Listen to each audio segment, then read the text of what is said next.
नमस्कार, welcome to concept clear zone YouTube channel. साथियों, मैं मोचन सिंह पटेल और मैं आज आपके लिए लेकर आया हूँ बहुत ही बेहतरीन टॉपिक आरटी एक्ट 2009। क्लियर साथियों, इससे हर टीचिंग एग्जाम में चाहे सीटेट का हो, सीजीटेट का हो, केवीएस, नवोदय या सभी राज्यों में होने वाले शिक्षक भर्ती परीक्षा, इन सब में आरटी एक्ट 2009 से हमेशा एक या दो क्वेश्चन पूछे जाते हैं। क्लियर साथियों, तो ध्यान से देखना और समझना होता क्या है। क्लियर, तो आरटी एक्ट से सबसे पहला क्वेश्चन आपको क्या पूछा जाएगा, तो सबसे पहला क्वेश्चन क्या पूछा जाएगा, आरटी का फुल फॉर्म क्या है। आरटी एक्ट का फुल फॉर्म क्या है, तो आपको क्या जवाब देना है, the right of children to free and compulsory education act. क्या जवाब देना है, the right of children to free and compulsory education act. Clear, और हिंदी में क्या होगा, बच्चों को मुक्त एवं अनिवार्य शिक्षा का अधिकार। हिंदी में क्या बोलते हैं इसको, बच्चों को मुक्त एवं अनिवार्य शिक्षा का अधिकार। क्लियर हुआ। क्लियर, अब आपसे और क्या पूछा जाएगा, आरटी एक्ट लागू करने वाला भारत कौन से नंबर का देश बना। क्लियर, भारत कौन से नंबर का देश बना, आरटी एक्ट लागू करने वाला कौन से नंबर का देश बना, 135वां नंबर। क्लियर, आरटी एक्ट लागू करने वाला भारत 135वां नंबर का देश बना। इससे पहले 134 देश आरटी एक्ट लागू कर चुका है। क्लियर, भारत बना 135वां देश। क्लियर हुआ। अब आपसे क्वेश्चन पूछा जाएगा, आरटी एक्ट कब बनकर तैयार हुआ। आरटी एक्ट कब बनकर तैयार हुआ, तो आपको क्या जवाब देना है, कब बनकर तैयार हुआ आरटी एक्ट, 2009 में। 2009 में बनकर तैयार हुआ।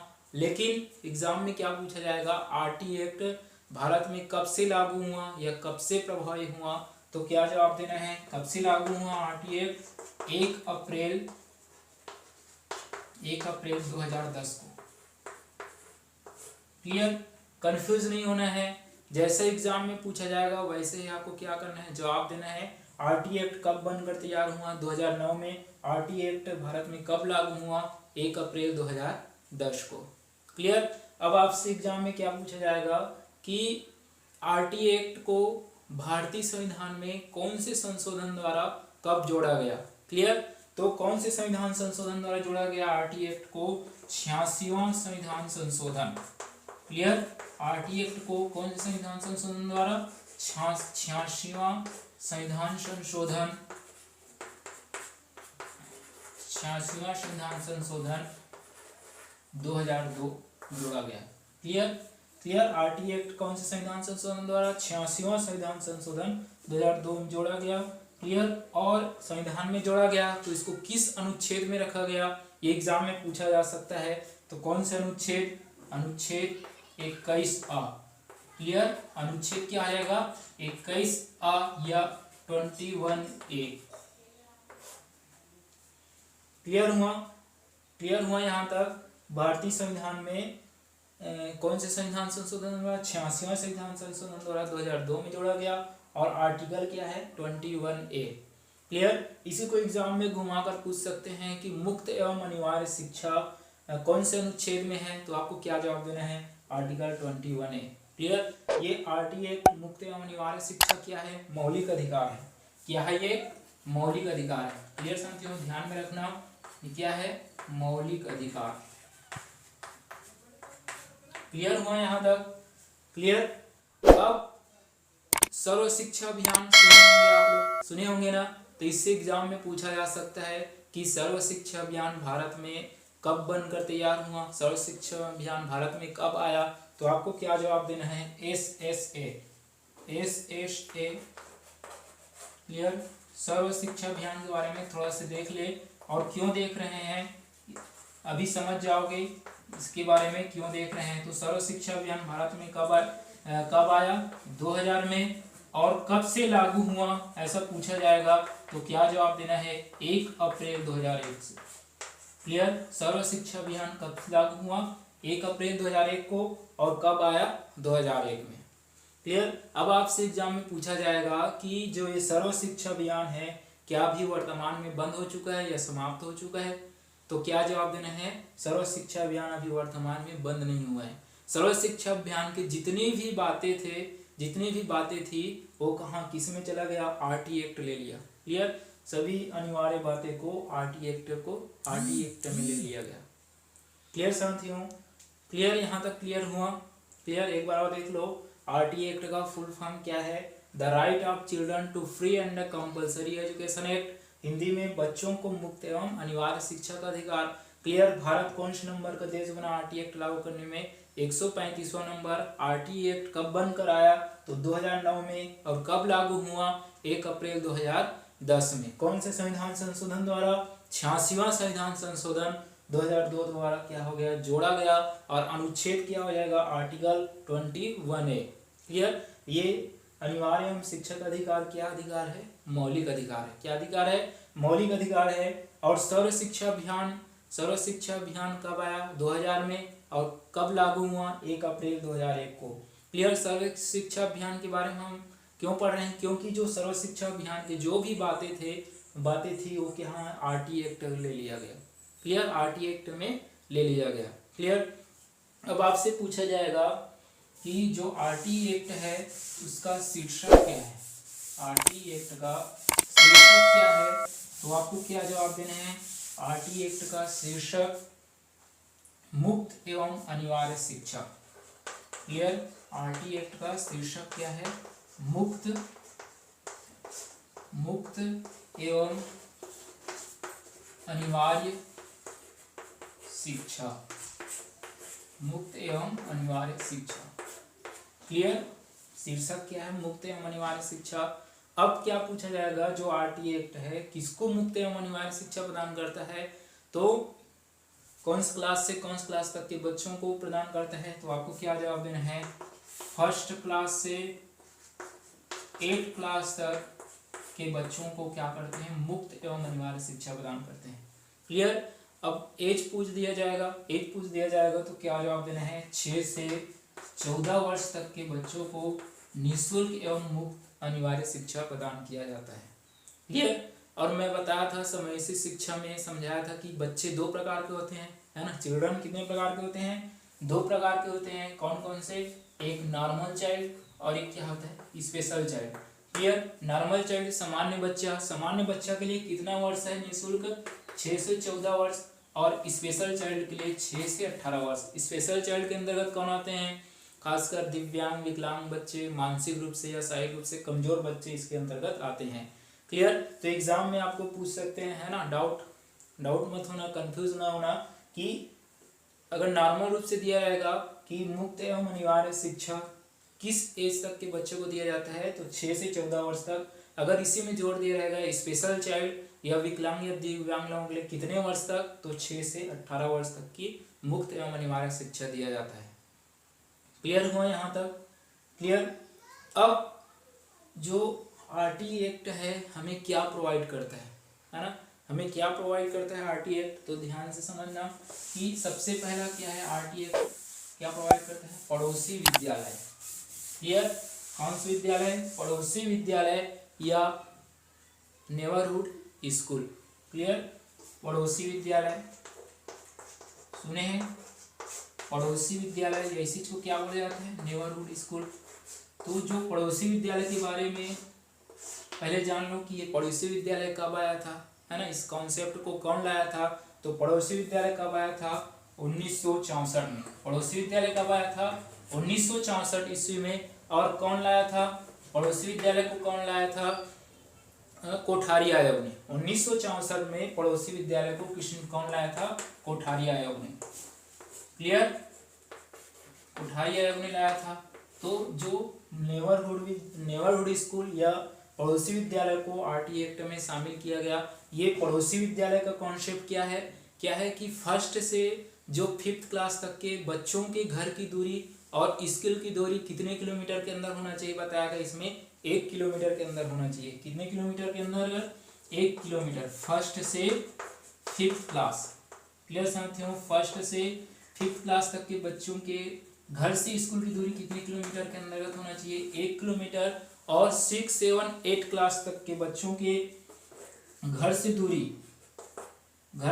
स्कूल की दूरी कितना किलोमीटर होना चाहिए?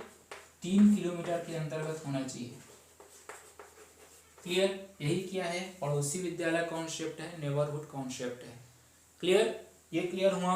अब आपसे एग्जाम में पूछा जाएगा कि अगर बच्चे के पास डॉक्यूमेंट भी नहीं है या उसके माता पिता के पास कोई डॉक्यूमेंट नहीं है तो आप एडमिशन दोगे कि नहीं दोगे। तो आरटी एक्ट क्या क्या कहता है कि आपको एडमिशन देना पड़ेगा। क्लियर, आपको उस बच्चे को एडमिशन देना पड़ेगा, है ना। और आरटी एक्ट और क्या कहता है, जो भी बच्चे एडमिशन लेते हैं तो उसको एज के अनुसार उसको क्या देना पड़ेगा, क्लास देना पड़ेगा। जैसे कोई बच्चा 8 वर्ष का है, 8 वर्ष का है, एडमिशन के लिए आपके स्कूल में, आप भविष्य शिक्षक बनने वाले हो, तो 8 वर्ष का बालक आपकी स्कूल में एडमिशन के लिए आया तो आप फर्स्ट क्लास में एडमिशन दोगे क्या, नहीं, उसके एज के अनुसार क्या दोगे, उसको एडमिशन दोगे। क्लियर, यहाँ तक क्लियर हुआ। क्लियर। फिर आरटी एक्ट क्या कहता है, अगर बच्चा लेट से एडमिशन लेता है, जैसे जून में स्टार्ट हो गया क्लास और अगस्त में एडमिशन ले रहा है बच्चे, तो उसको एडमिशन दोगे नहीं दोगे। तो आरटीए क्या कहता है, उसको एडमिशन देना पड़ेगा और उसके सिलेबस को भी कंप्लीट कराना पड़ेगा। क्लियर, कैसे कंप्लीट कराओगे उसके सिलेबस को, तो सेतु पाठ्यक्रम के द्वारा। क्लियर, ये एग्जाम में पूछा जा सकता है कि सेतु पाठ्यक्रम क्या है। क्लियर, सेतु पाठ्यक्रम क्या है, ये एग्जाम में पूछ सकते हैं। तो क्या जवाब देना है आपको, जो लेट से एडमिशन हुए बच्चे के सिलेबस को क्या किया जाता है, इस पाठ्यक्रम के द्वारा पूरा किया जाता है। क्लियर हुआ यहाँ तक। क्लियर। अब देखो 25%। क्लियर, एक और फंडा है 25% का फंडा, क्लियर कर लो एक बार। 25% का फंडा क्या है, 25% का फंडा क्या है। स्कूल दो प्रकार के होते हैं, एक गवर्नमेंट स्कूल होता है, एक प्राइवेट स्कूल। क्लियर, तो जो भी स्कूल में 25% सीट बीपीएल परिवार के लिए रखना होता है। क्लियर, सभी स्कूल में चाहे प्राइवेट हो या गवर्नमेंट हो, दोनों में क्या है 25% सीट किसके लिए, गरीब परिवार के बच्चों के लिए होता है। क्लियर, तो गवर्नमेंट स्कूल में तो होता है, लेकिन प्राइवेट स्कूल में ये सब देखने को नहीं मिलता। अगर प्राइवेट स्कूल इस 25% सीट के अंतर्गत किसी गरीब बच्चे या बीपीएल परिवार के अंदर के बच्चे को एडमिशन नहीं दे रहा है, तो आप इसके खिलाफ, उस स्कूल के खिलाफ, प्राइवेट स्कूल के खिलाफ क्या लगा सकते हो, आरटी एक्ट लगा सकते हो। क्लियर, ये है 25% का फंडा। क्लियर हुआ यहाँ तक। क्लियर। अब बहुत महत्वपूर्ण 3 बिंदु जो अक्सर एग्जाम में पूछा जाता है, तो देखना क्या है महत्वपूर्ण बिंदु।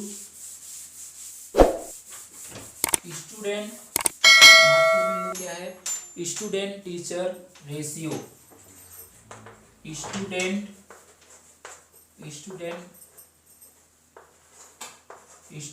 टीचर रेशियो पूछा जाता है। वर्किंग डेज,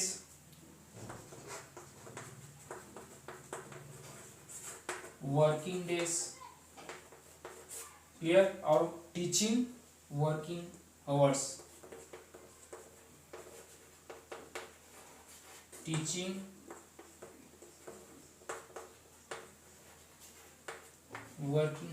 घंटा पूछा जाता है। क्लियर, तो देखो इसके अंतर्गत क्या कॉन्सेप्ट है, student teacher ratio. Clear, first से फिफ्थ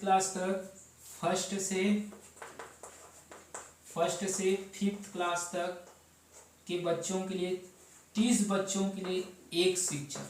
क्लियर, 30:1, 30 बच्चों के लिए एक शिक्षक, और 6, 7, 8 क्लास के बच्चों के लिए 6, 7, 8 क्लास के बच्चों के लिए 35 बच्चों में एक शिक्षक होना अनिवार्य है। क्लियर, ये है स्टूडेंट टीचर रेशियो जो एग्जाम में पूछा जाता है। क्लियर, अब जो प्राइमरी बच्चे हैं उसके लिए 30 बच्चे में एक शिक्षक, और वर्किंग डे कितना होना चाहिए, तो कितना होना चाहिए, प्राइमरी स्कूल में वर्किंग डे 200 वर्किंग डे होना चाहिए, और मिडिल स्कूल में कितना होना चाहिए, 220 वर्किंग डे होना चाहिए। क्लियर, अभी देखो टीचिंग वर्किंग आवर्स कितना घंटा होना चाहिए, एक सत्र में कितना घंटा, 800 घंटा। कितना घंटा, 800 घंटा, और मिडिल स्कूल के लिए 1000 घंटा। क्लियर, इससे एग्जाम में हमेशा पूछा जाता है, तो ध्यान रखना।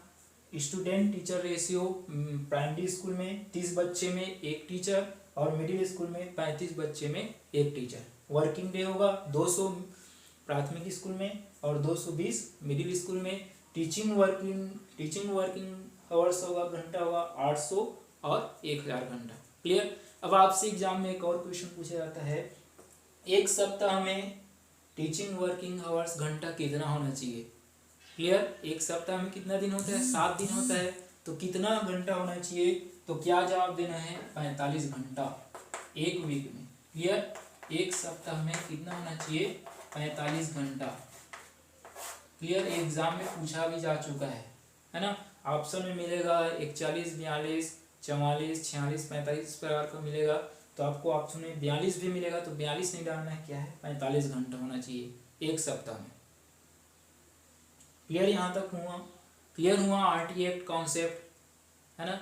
अब देखते हैं छोटे से पुस्तकालय के बारे में, लाइब्रेरी के बारे में कभी कभी क्वेश्चन पूछा जाता है, तो इसमें क्या ध्यान रखना है। क्लियर। तो लाइब्रेरी जो पुस्तकालय के बारे में सबसे पहला क्वेश्चन क्या पूछ सकते हैं कि एक सप्ताह में पुस्तकालय या लाइब्रेरी का कालखंड कितना होना चाहिए, कालखंड की संख्या कितना होना चाहिए या पीरियड कितना होना चाहिए। तो एक सप्ताह में कितना पीरियड होना चाहिए, तो आप क्या जवाब दोगे उसको, एक पीरियड होना चाहिए। कितना, एक कालखंड होना चाहिए एक सप्ताह में। क्लियर। और लाइब्रेरी संबंधी और क्या है महत्वपूर्ण बातें, अगर बच्चा लाइब्रेरी में बैठकर शोर मचा रहा है तो उसको क्या करोगे, शांत कराओगे। क्लियर। अगर बच्चा पुराना पुस्तक मांगे हैं आपसे, है ना, फिर नया पुस्तक मांग रहे हैं पुराना पुस्तक जमा किए बिना, तो आप उसको नया पुस्तक दोगे क्या, नहीं देना है। क्यों नहीं देना है, क्योंकि उसको बोलना है बेटा कि आप पहले पुराना जो पुस्तक दिया उसको पहले जमा करो, फिर आपको नया पुस्तक मिलेगा। क्लियर।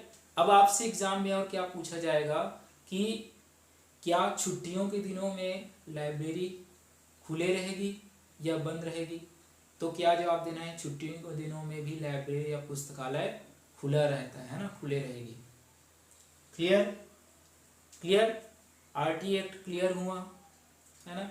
तो जिसको भी इस क्लास में अच्छा लगा तो अपने दोस्तों में शेयर कीजिए, लाइक कीजिए, कमेंट कीजिए, और इस चैनल पर नए हैं तो जल्दी से जल्दी सब्सक्राइब कीजिए और बेल आइकन भी दबाइए, जिससे पहला नोटिफिकेशन आपको मिलता रहे।